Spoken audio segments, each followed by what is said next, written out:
कभी कभी जिंदगी और मौत के बीच सिर्फ एक धागे का फासला होता है, और कभी कभी उम्मीद एक छोटे से पत्ते में छिपी होती है। ये कहानी है एक ऐसी लड़की की जिसने जीने की उम्मीद छोड़ दी थी, और एक ऐसे इंसान की जिसने अपनी आखिरी सांस देकर उसे जीना सिखा दिया। स्टोरी वर्ल्ड, किस्सों और कहानियों की दुनिया।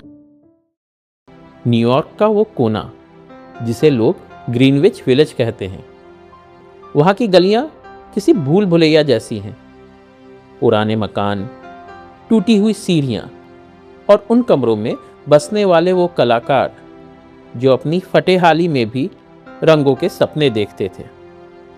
इसी एक 3 मंजिला ईंटों वाले मकान के सबसे ऊपर सू और जॉन्सी का एक छोटा सा स्टूडियो था।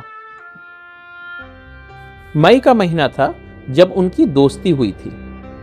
उनके सपने एक थे, उनकी पसंद एक थी, लेकिन अब नवंबर की शुरुआत है। एक अनचाहा अदृश्य मुसाफिर उस मकान की दहलीज लांघ आया। डॉक्टर उसे निमोनिया कहते थे। उसने अपने ठंडे और बर्फीले हाथों से जॉन्सी को छू लिया, और वो छोटी सी लड़की जो कैलिफोर्निया के सुनहरे सपनों को साथ लेकर यहां आई थी, लोहे के बेड पर बेदम होकर लेट गई। सू परेशान थी। डॉक्टर ने बाहर बुलाकर धीरे से कहा,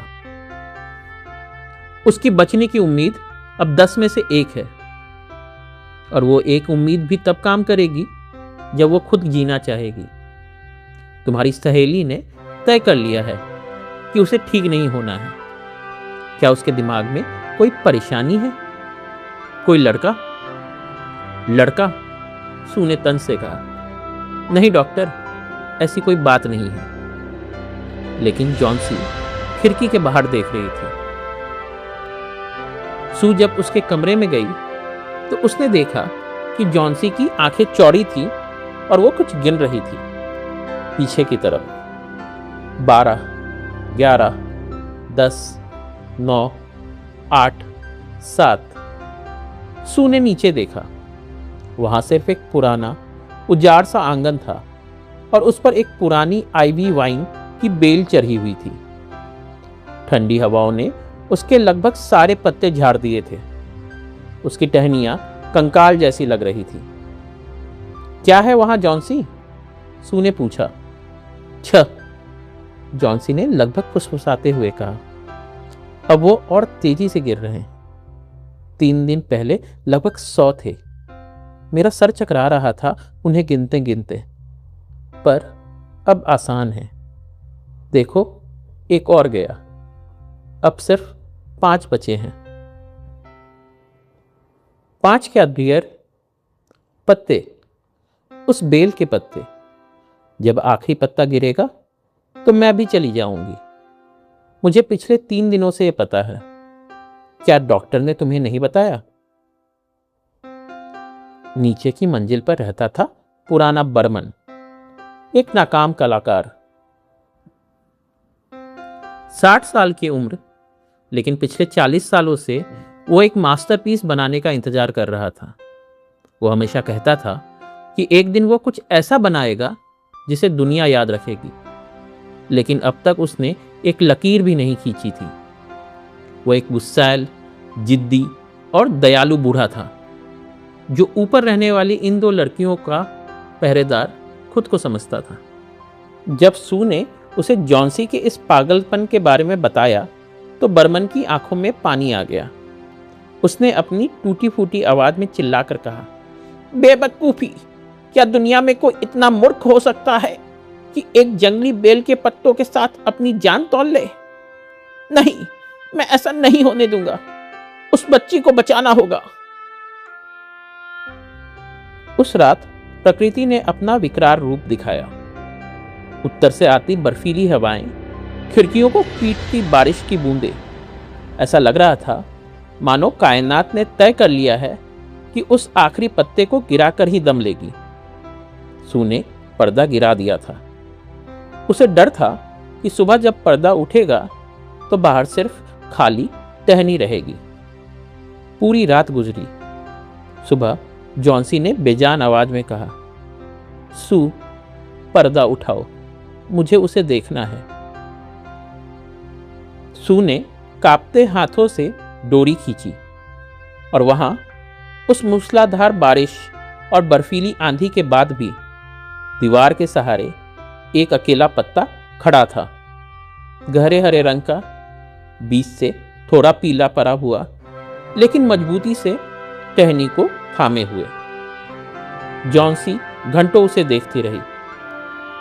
मैं कितनी बुरी थी सू, उस पत्ते ने मुझे दिखा दिया कि मैं कितनी स्वार्थी हूं। वो पत्ता वहां डटा हुआ है, सिर्फ मुझे यह बताने के लिए कि मरना चाहना एक पाप है। 2 दिन बाद जॉन्सी खतरे से बाहर थी। सू उसके पास बैठी और उसका हाथ थामकर बोली, जॉन्सी, मुझे तुम्हें कुछ बताना है। मिस्टर बर्मन, वो आज अस्पताल में मर गए। उन्हें सिर्फ 2 दिन की बीमारी हुई थी।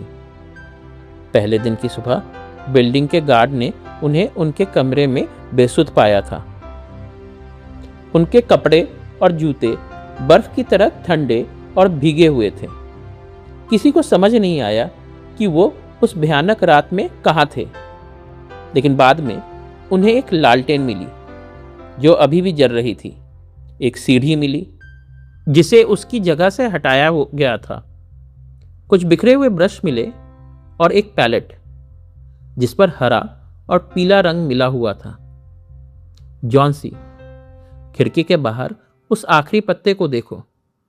क्या तुम्हें ताज्जुब नहीं हुआ कि इतनी हवा में भी वो पत्ता कभी हिलता क्यों नहीं है? डियर, वो बर्मन का मास्टरपीस है। उसने उसे उस रात पेंट किया था जिस रात आखिरी पत्ता गिर गया था। कभी कभी सबसे महान कलाकृति कैनवस पर नहीं, जिंदगी में बनती है।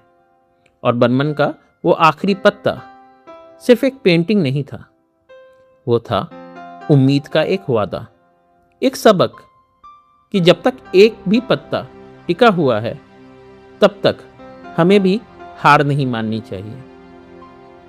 महान कथाकार ओ हेनरी ने इस कहानी के जरिए हमें यह सिखाया है कि असली महानता दूसरों को जीने की वजह देने में है, क्योंकि ऐसे बहुत लोग हैं जिन्हें जीने की वजह चाहिए, उम्मीद चाहिए।